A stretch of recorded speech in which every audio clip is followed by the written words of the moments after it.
You are listening to 52 Ways, a podcast by Scott and Christian Milford. This is how you love one another, love one another. Oh, hey. That was not planned. That's our opening right there.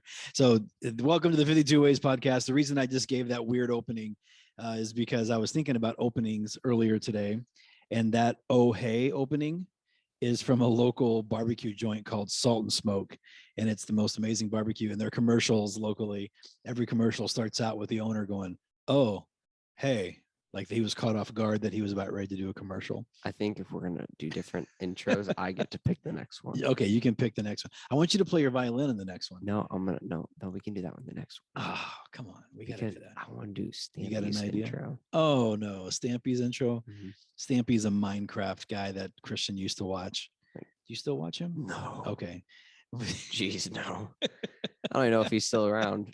I'm sure he is. He had like 10 billion people watching him play Minecraft. No, there's not 10 billion I think people in the 10 world. billion. There's not 10 billion people. He's the most annoying voice in the history of like gaming videos or whatever those things are. Or maybe I could do his outro today.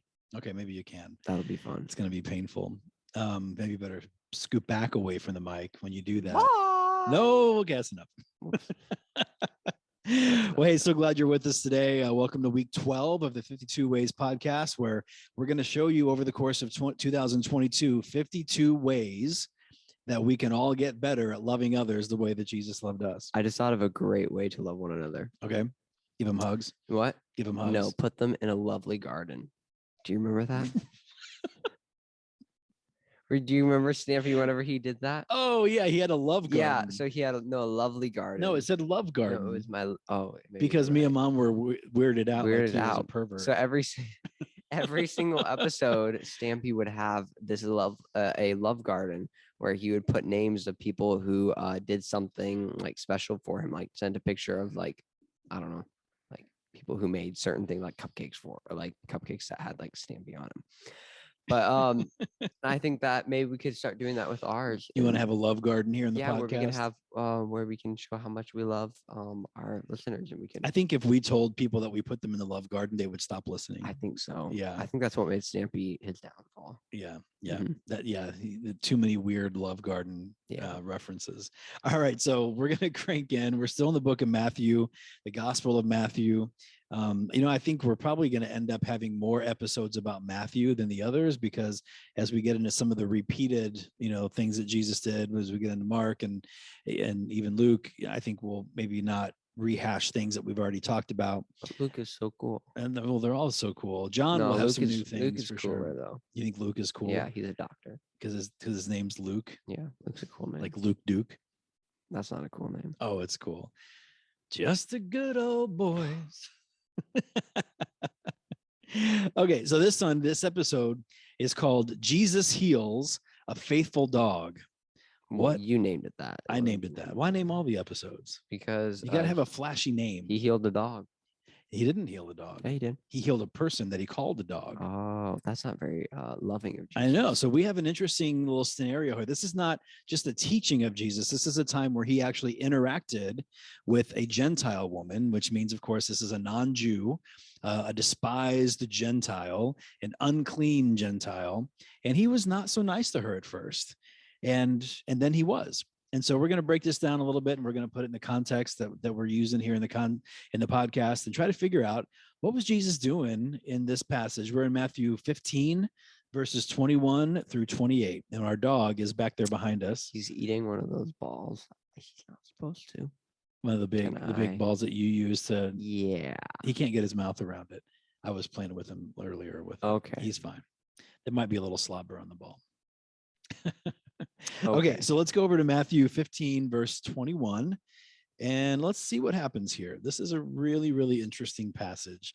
It says, then Jesus left Galilee and went north to the region of Tyre and Sidon. A Gentile woman who lived there came to him pleading, have mercy on me, O Lord, son of David, for my daughter is possessed by a demon that torments her severely. So I think it's significant to note. Sorry, I was just talking about the different times. The what? Times she beg Jesus. Oh, so that's the first time Yeah. that she asked Jesus for help, right? Yeah. But what does she do here? She says, "O Lord, Son of David." So she's recognizing him not only as Lord, but also as king, because he's in the line of David. She's validating him. Yeah, she's recognizing him for who he is.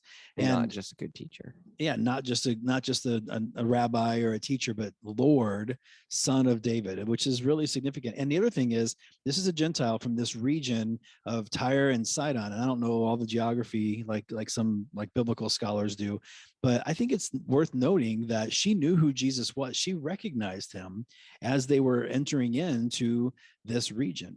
And so I think it's a sign that Jesus was really making an impact. He was really becoming well-known, famous even. Remember that old worship song, Christian? You probably don't. It's called The Famous One. You are the Lord, the famous one, the famous one. We used to do that at Skyline, and it was one of my favorite songs. As a matter of fact, it became the song every time I had to do a sound check at like a concert we were doing somewhere. They would say, "Okay, worship leader guys, do your thing." I would just break out into that song. Well, you did concerts? Oh, we did concerts at stadiums. No, we didn't. It was always at local churches that needed, special event music and stuff. So we go do that. So cool. Yeah, it was great, but it wasn't like super cool or anything. Anyway, so she recognizes him as Son of God and Lord, or Son of David, which means King and Lord. And he rejects her. And he rejected her. He said in verse 23, but Jesus gave her no reply, not even a word. He kind of ignored her, actually, which is weird. Then his disciples urged him to send her away. So the disciples are seeing this and they're like, yeah, you ignore her, Jesus. Just tell her to go away. It says, and literally it says, tell her to go away. They said, she is bothering us with all her begging. And it sounds so brutal to read that in the Bible, but I mean, if you're walking downtown St. Louis or downtown Nashville or downtown New York City, and there's all these homeless people and they're begging and they're interrupting your conversation and they're kind of getting in your face, you do want to just tell them to go away. Like, unless it's annoying. They said that you're Lord and Savior. Yeah. If a homeless person came to me and said, hey, Scott Milford, Lord, Son of David, I'd be like, okay, this guy's truly crazy. Remember the story Mom tells about the homeless guy in New York with the socks? No, I've never heard of that. Oh, you have? You don't remember that story? Mm-hmm. So it's really a great story. Mom's been in New York? Yeah, this is when she went to New York when she was younger, before I met her. But it's a great story. So she's walking, it's cold, it's really cold. And there's this homeless guy in New York City who's sitting there up against the building with his legs sticking out in front of him, and he has bare feet. And it's like 30 degrees outside, and he's sitting there in bare feet. And he's like, begging for money, presumably so he could go buy some socks and some shoes, is what Shara's thinking.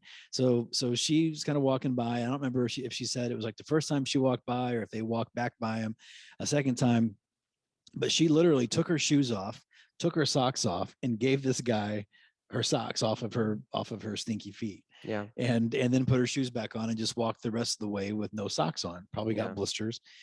And so she felt like she did this really nice, generous, awesome thing. This is not the end of the story. It's not the end of the story. No. And so she looked back, and the guy took her socks and like, ooh, was kind of grossed out. And he threw them in a bag that he had under his arm that was full of socks. I never knew. You never heard that story? No. Yeah, it's a great one. Well, what was he going to do with them? He was trying to get people to give him money, but people kept giving him socks. Wait, so why did he keep them though? Why didn't he just throw them in the trash? I don't know. He probably uses them whenever he's not out there trying to beg people. Use them right now. No, he didn't really want socks. He wanted money. That was the whole thing. Well, you only need one pair. So this is why I'm sure the disciples here are like, this woman's annoying. She's begging. She's a Gentile. She's unclean. Tell her to go away. And then Jesus said to the woman, I was sent to only help God's lost sheep, the people of Israel. So what is this? Jesus is only here for the people of Israel, not for the whole world. Oh, I guess I'm going to hell. I know, we're all in. I'm a Gentile. Christian's a Gentile. So something is weird here, and Jesus is up to something. Jesus has something going on here because what he's doing here isn't consistent with his entire ministry. Then it says, she came and she worshiped him, pleading again, Lord, help me. And in other translations, it says that she bowed down, she knelt before him, which there's some examples where when people kneel before Jesus, that tends to be a time where he does heal, where he takes action. It's that idea that their faith heals them. Jesus responded after she knelt before him and pleaded, help me. He said, it isn't right to take food from children and throw it to the dogs. So this is where Jesus calls her a dog. You're an unclean Gentile woman. I'm not going to take food from my children, the people of Israel, and give it to you, a dog. So this does not sound like, maybe Jesus was in a bad mood. I don't know. Maybe. Yeah. Maybe this is like where he came closest to sinning. Yeah. Or maybe he's got a bigger plan here that he's working on. I think the latter is the the true one. So then after the dog comment, she says, that's true, Lord. Wow. She's like, yep, I'm a dog. She's like, sure, whatever. Just heal my daughter. But even dogs are allowed to eat the scraps that fall beneath their master's table. So, some humility here. Yeah. She recognizes what's going on. She recognizes that she's a Gentile, not a Jew, and that she's going to be looked down upon by this group of Jews. But she persists, though. Even dogs are allowed to eat the scraps that fall beneath their master's table. And then Jesus kind of just has his drop the mic moment. And he says, dear woman, your faith is great. Your request is granted. And it says the daughter was instantly healed. So this is interesting. This is a very interesting passage, and especially in the context of our podcast here, where we are learning how to love the way Jesus loved. So what is he doing here through this whole exchange with this woman? At first, I thought he was testing. Testing her? But no, Testing her I wouldn't faith? say testing. I would say testing her a little bit. Testing, but also testing the disciples. Or not testing, but teaching them. Yeah, that's a great point. And I do think that's a huge thing that he's doing here. He is setting up the disciples to eat a little crow, to be a little sheepish, like, oh. Yeah, because they almost got really in their nice. mind. Yeah, so basically, Jesus gets in their mind. Oh yeah, you go tell him, because he does it multiple times. He says that you're horrible. You're a horrible human being, and then you're a dog. Why would you be called a dog? That's horrible. No offense, Franklin. No, but but for real. Oh, there he is. No, but being called a dog is not a good thing. I've already stated that. What was I gonna say? Well, he's setting up the disciples to make a big point. Yeah, he's kind of like making the disciples think, oh yeah, Jesus is gonna like be like, oh no, none of these Gentiles are gonna get Jesus, these horrible Gentiles. He almost like traps them a little bit. He almost does, yeah. Like all along, whenever he's saying a conclusion that isn't real. All along when he says, I'm only here for the Jews, and then he says, why would I rob the children and give food to the dogs? The disciples, I'm sure, are like, yeah, you tell them, that's right. These unclean Gentiles, this woman, who does she think she is, coming up to the Son of God to ask for her daughter to be healed? And then Jesus just drops a bomb and says, okay, your faith has healed you. Was that the word? Your faith has healed you? Dear woman, yeah, your faith is great. Your request is granted, and the daughter was healed instantly. So here's the question. And so he wasn't just setting this up for the disciples to learn something really significant. He was also setting it up for us. He knew that this would be written, that this would be taught to churches for years and years and decades and centuries to come, as an example of the fact that we should not turn our nose on what our equivalent today of Gentiles is. Yeah. So back then, Gentiles were unclean. They were like shunned by the Jews. Sure. People were probably scared of the Gentiles because they felt like they were dangerous. It's kind of a race thing, really. Yeah, and we talked about one of them. He's making a little mess over there. I would talk about one of them as which we already talked about, which are poor people. And I think pastors do a good job with this. Is talk about like how, well, I think it's like almost a polar opposite whenever it comes to these pastors. either they are completely oblivious to people like them. And like I heard this one story where like they didn't want this poor person to come in because he was dirty and they just got new rugs. Yeah. I mean, that's So literally horrible. So that's what I was saying, the polar opposite. And then Yeah.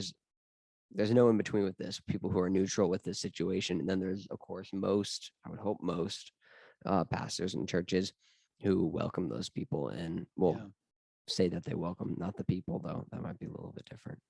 What do you mean? Like the people, like kind of look at you know what I mean? Just like look at them and say those people look different, Well, or they're not dressed as nicely. I'll tell you this, if I were pastoring a church and I had a church full of people that would get excited when the equivalent of an unclean Gentile walked into our church, I would feel wonderful about the church that I was leading. But I don't think most churches are that way. Well, what do you mean excited? We're all going to start clapping whenever they come. Drunk showed up at church. That's wonderful. That's amazing. We're going to go welcome. We're going to kill the fatted calf. We're going to roll out the red carpet. We're going to love this person and make them feel welcomed into the house of God, rather than everybody giving that person looks. The point where you like scare them. Yeah, you don't want to scare them away with like gushing over them. But I think what normally happens though, when you get that person that people think is a lowlife, when they come to church, you know, it's almost like, what is this church coming to? Mm-hmm. Like, this church is going downhill if we're going to let people like that in here. Mm-hmm. And that's maybe a little bit of an extreme example, but I think that there's looks. I think that when people walk into church that are you know, known to be sinners and whatever at a high level, people just look at them and they tend to not really welcome them into the church. Somebody's at the door. Would you go get that, Christian? And so they tend not to welcome those people into the church, and what happens in effect then is that those people don't come back. And so Jesus is showing us here, he almost is showing the disciples, they're, you know, holding up a mirror and saying, yes, this is the way that you usually treat people, but I'm going to show you a better way. And I'm going to right in front of you, my most faithful followers, I'm going to heal this unclean Gentile woman. And I think that's the point that Jesus is making. So let's think about some other, and as Christian comes back here, let's think about some other situations. We talked about the new person in church, and I think that's a really, really good example. I think we should end right now. Huh? I think we should end right now. Why? Because you got your violin back? Yeah. Christian just got his violin back with a new bridge bridge, new strings, and new bow hair. And so he thinks he's going to be like all tuned up. He thinks he's going to be like, you know, David Garrett. Nobody knows who that is. Nobody knows who that is. He has they probably know who Lindsey Sterling is. He has like 600 million views on one of his videos. Nobody watching this has seen him. What? If you know who David Garrett is, send us an email or make a comment below. Don't send an email. That's weird. No, send an email at 52wayspodcast@gmail.com. That's our email. Yeah, we have an email. We're big time. I did not know that. It's a free email address. We're big time. So let's Sorry, a couple more points to make. So I was talking about the person coming into church and how, you know, we tend to families will look at that person. They'll think like, oh man, I really don't want that person to be here because I don't want to sit next to that person. Yeah, I want to sit next to that person. I want my kids to be exposed to that person, you know, and that person feels that judgment and they won't come back then. And that might have been the opportunity to share the love of Christ with them, that the only one that you'll have. What are some other examples of, you know, people that maybe come off as unclean Gentiles to us these days? I don't know. I think you should answer that question. You know, oh, okay. Mm-hmm. Because I really don't have anything else. Well, I think it could be the new kid at school. Oh, yeah, you know, going down this route. Well, yeah, I can't relate to that because everyone at my school, well, just speculate. Mostly everything. Oh, yeah. Like, what if you had a kid show up at school that didn't look like the rest of you? Yeah. That looked rough, that smelled like they'd been smoking marijuana, that just were dirty and had a foul mouth, and just somebody that was not like the rest of the crew at First Baptist Academy. What would the kids there do? They'd probably ignore him.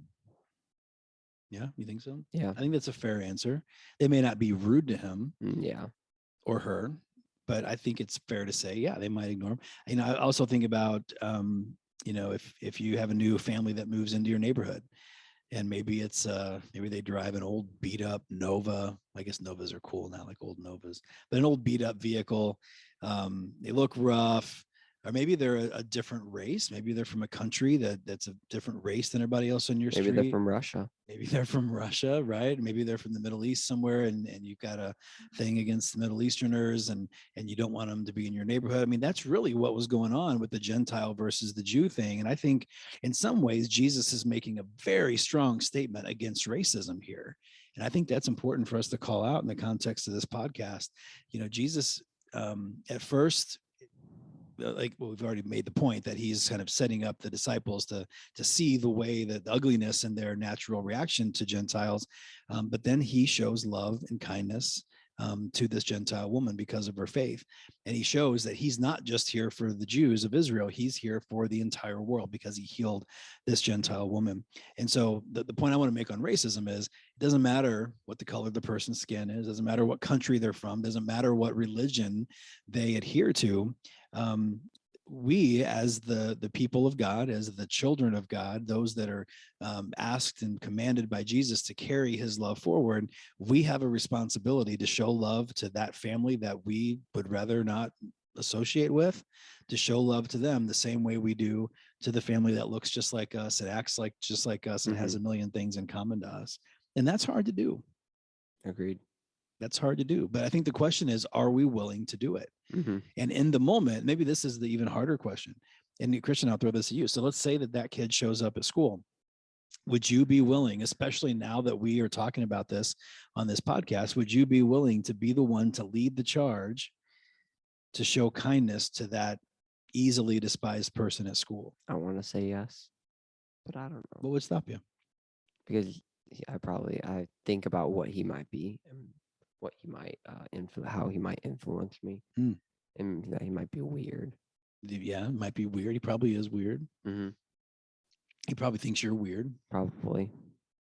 So yeah, I think it's a fair answer. But that's the challenge. And I challenge myself, and I challenge all you, and Christian, I challenge you to be that difference maker, to be the leader when it comes to this, that person of influence when it comes to this, and take a risk. We talked a couple of weeks ago about how taking risks when it comes to this requires faith.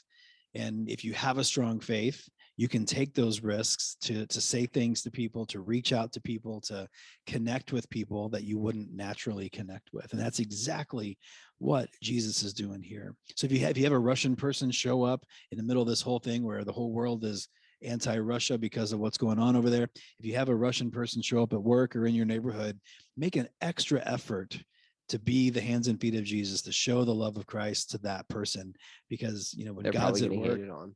They're probably going to get hated on. If you, as a known Jesus follower, is willing to show kindness and compassion and even generosity to that person, it's going to go a long, long way. And that's what I'm talking about, where this whole concept can change the stinking world.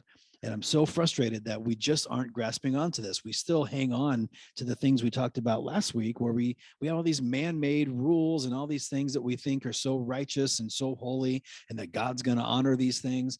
But in the meantime, we're shunning people that we should be loving. And in this case, Jesus heals a faithful Gentile dog, and he's setting this amazing example for us not to be racist, not to be the class warfare idea, even if it's not a race issue, if it's like rich against poor, like all of that needs to go out the window, and recognize that we are all flesh and blood. We are all created by a very loving God who loved us enough to send his son Jesus here to die for us so that we could have the opportunity to spend an eternity with him. And that's it. And if we don't respond to that in a way that he's asked us to respond, by loving one another the way that he loved us, then we are missing it. That's the point. Off my sermon, off my soapbox. I'll step down from the podium, and that's my drop the mic moment, just like Jesus had his in this passage. I don't have a drop the mic moment. You don't? Mm-mm. All right, ladies and gentlemen, that's going to end this podcast. I hope this was a powerful message for you. I know I learned a lot from it. Every time we get into these things, even though I talk a lot and I say all these things, I'm learning as I go. This stuff is really getting ingrained in my head even more so. And I'm going to probably, Christian, as a result of us doing this, I'm going to be even more vigilant in me, wanting to vocalize these things and even call out Christians who are not doing this very well. And in a loving way, of course, but call it out and help people to to recognize what their actions actually are versus what maybe their intent is, because sometimes there's a disconnect there. But love you guys. And Christian, you're going to send us off with the Stampy Longnose ending. Do you have it? Me, me, me, me, me. Bye. Oh, bad. Okay. Bye. That's it? That's all. Bye. No, you did it in the wrong key. Oh, okay. Do it again. Bye. Bye. Yeah. Like that? Yeah. Okay. Let's do it together. Bye. This is how your love